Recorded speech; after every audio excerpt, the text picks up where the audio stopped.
میرے شیخ طریقت سید عبداللطیف شاہ المعروف امام بری سرکار رحمۃ اللہ فرماتے ہیں کہ وہ خوش نصیب بادشاہ ہے جو فقیروں کے در پر آئے اور وہاں آ کے اب کچھ علم دین حاصل کرے، دنیا نہیں علم دین کے لیے آئے، خوش نصیب ہے۔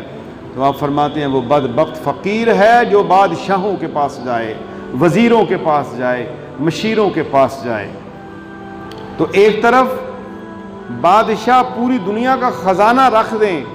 جو اہل علم ہیں، عالم دین جن کو کہا جاتا ہے، جو قرآن اور سنت کے وارث ہیں، جو رسول اللہ صلی اللہ علیہ وسلم کے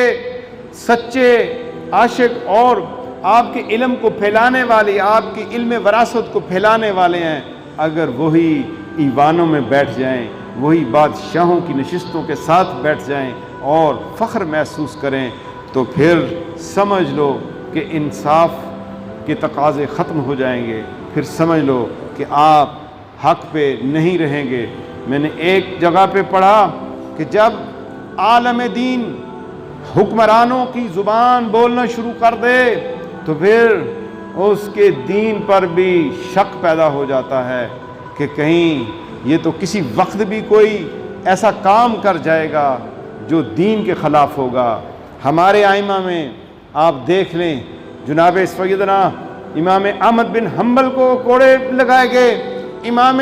ابو حنیفہ رحمہ اللہ کو کوڑے مارے گئے، حضرت امام شافعی کو سزائیں دی گئیں، بڑے بڑے علماء کو جو ہے سزائیں دی گئیں، اس وجہ سے کہ وہ علماء کو بلاتے تھے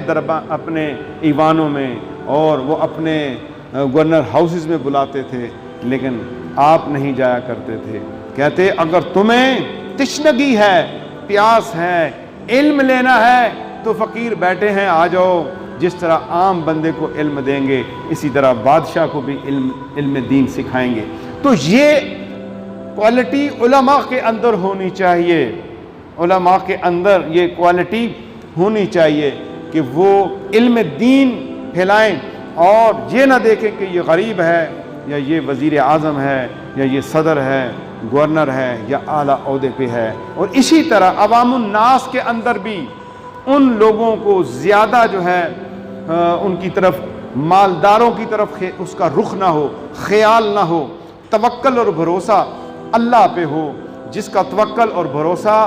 اللہ پر ہے وہ تو پھر اللہ کی رضا کے تابع جنگل بیابان کے اندر اپنی زوجہ محترمہ اور اپنے بیٹے جناب سیدنا اسماعیل کو وہاں پہ چھوڑ دیتے ہیں، جہاں پر نہ کوئی کھانے کی چیز ہے، نہ کوئی پینے کی چیز ہے، تقوی میں اور یقین میں اتنے پختہ ہیں، اللہ پہ بھروسہ ہے، اور اللہ ہی ان کا والی اور مددگار ہوا۔ اور آج مکہ مکرمہ کو دیکھ لیجئے کتنی شان ہے، کتنی بلند شان ہے، اور جناب سیدنا اسماعیل علیہ السلام کی ایڑیوں سے آب زمزم نکل آیا، اور کتنی وہ جگہ آباد و شاد ہو گئی۔ اس طرح کا توکل اور بھروسہ پیدا کیجئے مومنوں اپنے دل کے اندر، اور بالکل خائف نہ ہوں دنیا سے، خائف دنیا کی کسی چیز سے خائف نہیں۔ اگر ڈرنا ہے تو اللہ کا ڈر رکھنا ہے، جس کے دل میں اللہ جل شانہ کا ڈر ہے تو اللہ اس کے دل کے اندر مزید خشیت کو، تقوی کو بڑھا دیتا ہے، اور اس کا خوف جو ہے، اس کا خوف یقین میں بدل جاتا ہے، اور اس کا یقین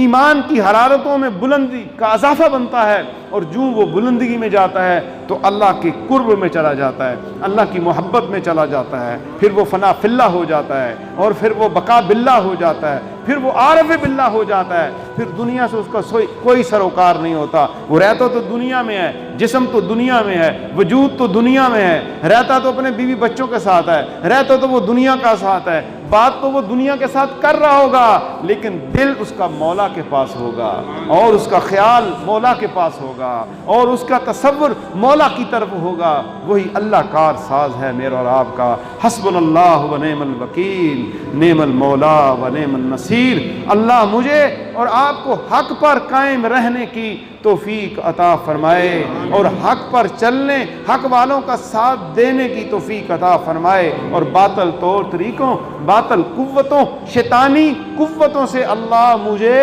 اور پوری امت مسلمہ کو محفوظ فرمائے۔ آمین بجاہ نبی کریم صلی اللہ تعالی علیہ وسلم۔